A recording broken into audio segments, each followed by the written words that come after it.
Welcome again everyone. आज की video में हम डिस्कस करेंगे एरेज एप्लीकेशंस। ये होगा first part and second part में हम डिस्कस करेंगे स्ट्रिंग्स के एडवांस यूजेस के बारे में। अब हम स्टार्ट करते हैं एरेज के एप्लीकेशंस के साथ। अब हमने एरेज के बारे में ऑलरेडी पहली वीडियो में समझ चुका है, बट उस वीडियो में हमने सिर्फ 1D एरेज के बारे में पढ़ा था। हम उसे कैसे बना सकते हैं एंड कैसे यूज कर सकते हैं। एरेज सिर्फ 1D नहीं होती। 1D यानी वन डायमेंशनल। एरेज 2D हो सकती है एंड 3D भी हो सकती है, यानी 2 डायमेंशनल एंड 3 डायमेंशनल। अब इस डायमेंशन का क्या मीनिंग है, इसका एग्जाम्पल हम समझ सकते हैं मैट्रिक्स, जो हमने मैथ में पढ़ा है, जो कि एक 2D रिप्रेजेंटेशन होता है एक एरे का, जिसमें हमारे पास एक रो होती है एंड एक कॉलम होता है। ऐसा ही कुछ 2D एरेज होती हैं। हम स्टार्ट करते हैं हमारी पहली 2D एरे बनाने से। तो उसके लिए हम लिखेंगे, जैसे हमने एक 1D एरे के लिए लिखा था, उसका टाइप, देन उसका नाम एरे 2D, देन अंदर हम लिखते थे साइज। तो 1D एरे के अंदर तो हम सिर्फ एक वैल्यू लिखते थे स्क्वायर ब्रैकेट्स के अंदर, पर 2D एरे के अंदर सिंस हमें रोज एंड कॉलम्स दोनों चाहिए, तो हम दो वैल्यू स्पेसिफाई करेंगे, एक होगी रो के लिए, एक होगी कॉलम के लिए। तो अब मैं अगर पहले यहाँ पे 3 लिखता हूँ एंड देन यहाँ पे एक और स्क्वायर ब्रैकेट्स के अंदर 2 लिखता हूँ, तो यहाँ पर मेरे पास एक एरे 2D नाम की एक एरे बन चुकी है, जिसकी रोज 3 होंगी एंड उसके कॉलम्स 2 होंगे।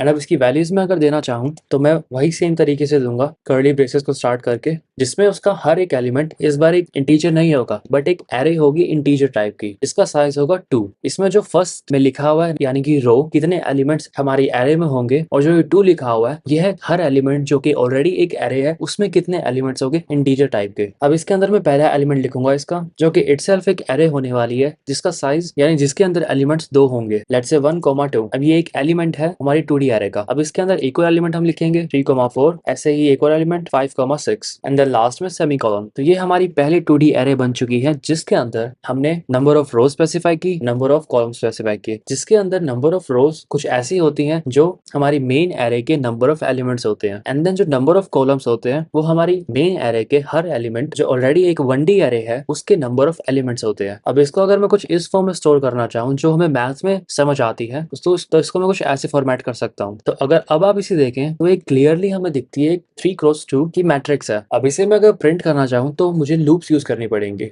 अब मैं यहाँ पे लूप्स क्यों बोल रहा हूँ, बिकॉज मुझे रोज भी प्रिंट करवानी है एज वेल एज कॉलम भी प्रिंट करवाना है। तो वो हम कैसे करेंगे, अब इसे हम देखें तो हम एक मैट्रिक्स को कैसे प्रिंट करवाते हैं। हम पहले एक उसकी रो पे जाएंगे, ये रो नंबर 1 है, एंड देन उसका जो फर्स्ट एलिमेंट है उसे प्रिंट करवाएंगे, एंड देन जो उसका सेकंड एलिमेंट है उसे, देन उसके बाद हम सेकंड रो पे जाएंगे, then first element and second element of row second, then ऐसे ही थर्ड रो पर आएंगे। तो इसका मतलब हमें दो वेरिएबल्स चाहिए जो चेंज होते रहें, एक रो के लिए एक कॉलम के लिए। तो इसको कुछ हम ऐसे कर सकते हैं, एक फोर लूप बनाएंगे जिसके अंदर होगा इंट रोज इक्वल्स टू 0। 0 इसलिए बिकॉज हमारी इंडेक्सिंग 0 से स्टार्ट होती है, देन रोज लेस देन 3 यानी 0, 1, 2, देन रोज प्लस प्लस, हम चाहते हैं कि रोज बढ़ती रहे। देन इस लूप के अंदर रो की वैल्यू 0 रहेगी, यानी इस लूप के अंदर हम जो भी लिखेंगे तो वो फर्स्ट रो के लिए एप्लीकेबल होगा। एंड देन इस रो के अंदर हम चाहते हैं कि हम फर्स्ट एलिमेंट को प्रिंट करें, तो हम एक और फोर लूप यूज करेंगे जो कि होगी इस एरे के लिए। पहली फोर लूप थी इस कंप्लीट एरे के लिए जिसके एलिमेंट्स हैं 1D एरे इटसेल्फ। अब इस 1D एरे को हम ट्रैवर्स करने के लिए यूज करेंगे एक और for loop, four int columns equals 0, columns less than 2, 0 and 1, then columns plus plus। Then इस लूप के अंदर जो भी हम लिखेंगे वो रोज एंड कॉलम्स की कॉरेस्पॉन्डिंग वैल्यू के लिए एप्लीकेबल होगा। तो जब ये लूप फर्स्ट टाइम रन करेगी तो इसके अंदर रोज की वैल्यू 0 होगी एंड देन कॉलम की वैल्यू 0 होगी, यानी 0 एंड 0। इसका मतलब फर्स्ट एलिमेंट जो कि है 1 वो एक्सेस होगा, एंड देन रोज की वैल्यू 0 ही रहेगी। देन फोर लूप जो अंदर है वो उसमें कॉलम्स की वैल्यू प्लस प्लस होगी, देन वो कॉलम की वैल्यू 1 बनेगी, एंड देन वो पॉइंट करेगा इस 2 को। देन उसके बाद सिंस ये वाली लूप कंप्लीट हो गई है, देन रोज की वैल्यू प्लस होगी, देन रोज 1 बनेगा, एंड देन वो इस रो के ऊपर आ जाएगा। देन सिमिलरली इस रो के दोनों एलिमेंट्स एक्सेस होंगे। अब इसमें मैं अगर यहाँ पे प्रिंटफ लिखूं %t, सिंस हमारे सभी एलिमेंट्स इंटीजर टाइप के हैं, एंड देन एक स्पेस, ताकि हर एक एलिमेंट जो प्रिंट हो रहा है उसके बीच में एक स्पेस हो। उसके बाद यहाँ पे मैं एलिमेंट जो प्रिंट होने वाला है उसमें मैं लिखूंगा हमारा एरे का नाम 2D, एंड देन एलिमेंट जो प्रिंट होगा जो रोज की वैल्यू है, एंड देन जो कॉलम्स की वैल्यू है, सेमी कॉलन। एंड देन उसके बाद मैं करूँगा सेव, एंड मैं प्रिंट करके देखूंगा gcc z.c, तो ये प्रिंट हुआ 1, 2, 3, 4, 5, 6। बट यहाँ पे हम चाहते हैं कि एज अ मैट्रिक्स प्रिंट हो, तो हमें ऐड करना होगा यहाँ पे एक न्यूलन कैरेक्टर, जिसको हम कुछ ऐसे ऐड करेंगे। तो अब अगर मैं इसे रन करूँ तो ये कुछ ऐसे प्रिंट होगा जैसा कि हम चाहते थे। ये एक एरे की फॉर्म में प्रिंट हुआ है जिसके एलिमेंट्स हैं 1 2 3 4 एंड 5 6। इसकी फर्स्ट रो में ये दो एलिमेंट हैं, एंड देन सेकंड रो में ये दो एलिमेंट है, एंड थर्ड रो में ये दो हैं। अब ऐसे ही अगर मैं चाहूँ कि मैं इसे 3 क्रॉस 3 की एक एरे बनाऊँ, तो मैं यहाँ पे 3 लिखूँगा, एंड देन हर एक इंडिविजुअल एलिमेंट जो ऑलरेडी एक एरे है उसके अंदर एलिमेंट्स ऐड करूँगा। लेट्स से मैं ऐड करता हूँ 3 5 7, देन सेव करता हूँ, एंड देन अगेन यहाँ पे मुझे अपडेट करनी होगी values, and that's it. Save, run again, and I'll get a 3 cross 3 की array. So this is how we create a 2D array in C, and उसे print कैसे करते हैं उसका तरीका भी हमने डिस्कस किया। तो अब मैं आपको एक प्रैक्टिस क्वेश्चन देता हूँ जिसके अंदर आपको क्रिएट करनी होगी दो 2D एरेज, एंड उनको यूज करके आपको परफॉर्म करना होगा मैट्रिक्स एडिशन। एंड अब हम बात करते हैं कि हम कैसे यूजर के थ्रू इनपुट ले सकते हैं 2D एरे में। तो अब मैं चाहता हूँ कि जो ये एलिमेंट्स है ये यूजर ही दे, तो मैं इसे रिमूव करूंगा जैसा कि हमने 1D एरे में देखा था, एंड जस्ट एक सेमीकोलन से इसे इनिशियलाइज कर दूंगा। एंड देन जो ये दो फोर लूप्स हैं जो इसके हर एक एलिमेंट पर जा रही है, उसमें प्रिंट एफ की जगह मैं स्कैन एफ यूज करूंगा। Scanf, then percent D, then ampersand, जो जो एलिमेंट हमें लेना है, एरे का नाम, and then one by one rows के पोजीशन पे जाएगा, एंड देन कॉलम्स के पोजीशन पे जाएगा। Then we can remove this printf here. तो ये हमारा कोड हो गया है यूजर के थ्रू इनपुट लेने के लिए। अब अगर मैं चाहता हूँ कि इसे मैं प्रिंट भी करूँ कि मैंने क्या एलिमेंट्स लिए हैं, तो मैं यहाँ पे अगेन वही प्रिंट एफ यूज करूंगा, प्रिंट एफ, एंड ये एम्परसेंड हमें नीड नहीं है, space new line character.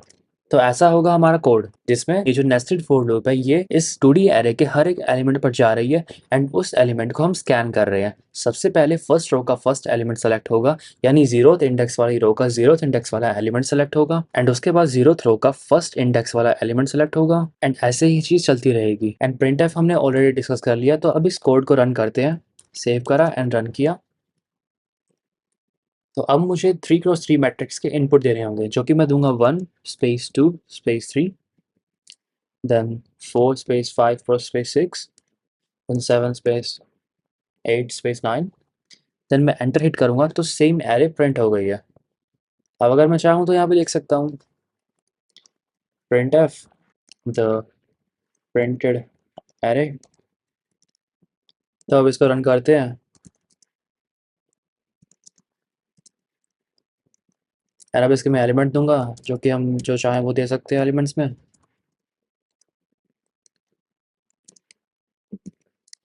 And वही एलिमेंट प्रिंट हो गया। अब अगर इसमें हम चाहते हैं कि रोज एंड कॉलम्स भी यूजर दें कि कितनी होनी चाहिए उस मैट्रिक्स में, उस 2D एरे में, तो वो भी हम कर सकते हैं। हमें जस्ट यहाँ पे 3 की जगह R लिखना होगा जो हमारी रोज होंगी, एंड यहाँ पर C लिखना होगा जो हमारे कॉलम सिग्निफाई करेंगे। तो हमें दो वेरिएबल बनाने होंगे, int R space C, and then user के थ्रू स्कैन एफ यूज करके इनपुट लेना होगा, परसेंटेज टी, then ampersand R ampersand C, then semicolon, and then save कर देंगे। ऑल्सो मेक श्योर कि हम यहाँ पर भी अपडेट करें बिकॉज हम चाहते हैं कि जो रोज यहाँ पे आई है उन्हीं रोज तक ये लूप चले, एंड कोरस्पॉन्डिंग कॉलम तक यहाँ पर भी अपडेट करना होगा। एंड फाइनली हमारा कोड कुछ ऐसा दिखेगा जिसे हम सेव करके रन करें तो वो कुछ ऐसा रहेगा। एंड अब हम इनपुट देंगे हमारी रोज एंड कॉलम्स जो हम चाहते हैं। लेट्स से मैं 2 क्रॉस 2 की मैट्रिक्स चाहता हूँ, 2 स्पेस 2, देन इसको एंटर करूँ, देन उसके बाद मैं अब एलिमेंट्स लगूंगा 1 स्पेस 2 2 स्पेस 3। तो अब हमारी एरे बन चुकी है 2D एरे जो कि है 2 क्रॉस 2 साइज की। अगर अब मैं चाहूँ कि मुझे चाहिए कि एक 4 क्रॉस 4 की होनी चाहिए, तो मैं सिमिलरली उसको रन करूँगा फिर से, एंड अब मैं 4 स्पेस 4 लिखूँगा, देन मैं एलिमेंट्स दूंगा 1 1 1 1, सिमिलरली बाकी एलिमेंट्स दूंगा मैं, एंड देन एंटर करूँगा तो सेम एरे बन चुकी है सिस्टम के अंदर। तो कुछ ऐसे हम 2D एरेज डिफाइन कर सकते हैं। एंड 2D एरेज जो होती हैं उनका यूजेस काफ़ी जगहों पे यूज़ होते हैं, जैसे कि स्टोरिंग ग्रिड्स, गेम बोर्ड्स। अब जैसे हम आगे क्वेश्चंस करेंगे, एक चेस बोर्ड को सोल्व करेंगे, अगर सुडोकू को सोल्व करेंगे या कुछ भी सोल्व करेंगे, तो उसके अंदर एक गेम बोर्ड भी हम इसमें स्टोर कर सकते हैं। And matrix operations of course जो हमने क्वेश्चन दिया है वो भी इस पे बेस्ड है। एंड ऐसे ही होती हैं 3D एरेज। अब आप सोच सकते हैं 3D एरे में क्या होता होगा। अब जैसे इस 2D एरे के अंदर एक एरे है जिसके हर एक एलिमेंट एक एरे है, देन उसके जो एलिमेंट्स है वो इंडिविजुअल इंटीजर्स हैं। वैसे ही एक 3D एरे जो होगी, उस एरे का हर एक एलिमेंट एक एरे होगा एंड देन उस एरे का हर एक एलिमेंट फिर से एक एरे होगा एंड देन उस एरे का एलिमेंट इंटीजर होगा। तो ये सुनने में काफी कॉम्प्लिकेटेड लगता है, बट इसे हम विजुअलाइज करें तो ये जस्ट एक 3D रिप्रेजेंटेशन होगा वैल्यूज का एंड डेटा का, जिसे हम अलग अलग जगह पे यूज कर सकते हैं। जैसे इमेज प्रोसेसिंग में यूज होता है, सिमुलेशंस में यूज होता है एंड 3D गेम्स, जो हम गेम्स खेलते हैं उसके अंदर भी ये 3D एरेज का काफी रोल होता है। जो हम जैसे जैसे लैंग्वेजेस के अंदर बढ़ेंगे तो हमें इसके बारे में और पता चलेगा, बट एक बेसिक फर्स्ट ईयर कोर्स के लिए 2D एरे तक पढ़ना इज सफिशिएंट। एंड अगेन अगर 3D एरेज के लिए कोई क्वेश्चन आता है तो वो भी हमारे लिए कुछ मुश्किल नहीं होना चाहिए, बिकॉज कंसेप्ट सेम है। I see in the next video, till then bye bye. Subscribe the channel and hit the bell icon